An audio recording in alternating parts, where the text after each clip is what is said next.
1993 সালের পর প্রথমবারের মতো খুলে দেওয়া হয়েছে ভারতের ত্রিপুরার ডুম্বুর জলাধারের বাঁধ। গত কয়েকদিন ধরে ত্রিপুরায় ব্যাপক বৃষ্টিপাতে জলাধারের পানি বৃদ্ধি পায়। এরপরই বাঁধের স্লুইস গেট খুলে দেওয়ার সিদ্ধান্ত হয়।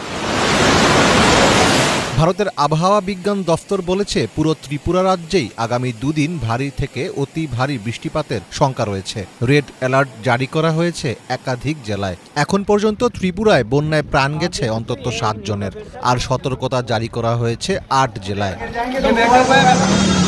ভারতীয় এ রাজ্যটির এমন কোনো সমতল স্থান নেই যেখানে বন্যার পানি ঢোকেনি। এমন পরিস্থিতিতে বাঁধটি খুলে দেওয়া প্রয়োজন ছিল বলে জানিয়েছে স্থানীয় সংবাদ মাধ্যম বরাক টাইমস। ত্রিপুরার মুখ্যমন্ত্রী মানিক সাহা জানান, ভারী বৃষ্টির কারণে গোমতী জেলায় রাজ্যের একমাত্র পানি বিদ্যুৎ প্রকল্পের ডুম্বুর জলাধারে প্রয়োজনের তুলনায় অধিক পানি জমা হয়ে পড়েছিল। তাই যে কোনো সময় বাঁধ ভেঙে বড় বিপর্যয় ঘটার সম্ভাবনা ছিল।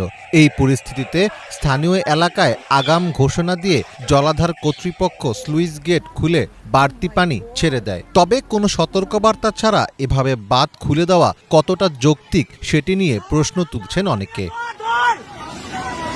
31 বছর পর ত্রিপুরা কর্তৃপক্ষ ডুম্বুর জলাধারের বাঁধের এই স্লুইস গেট খুলেছে। এর আগে ভারী বৃষ্টিপাতের কারণে 1993 সালে বাঁধের স্লুইস গেট খোলা হয়েছিল। তবে সে সময়ের তুলনায় এবার বন্যা পরিস্থিতি অনেক বিস্তৃত। বাঁধ ভেঙে গেলে পরিণতি আরও ভয়াবহ হতে পারত। সেই আশঙ্কাতেই স্লুইস গেট খুলে দেওয়া হয়েছে বলে জানিয়েছে কর্তৃপক্ষ।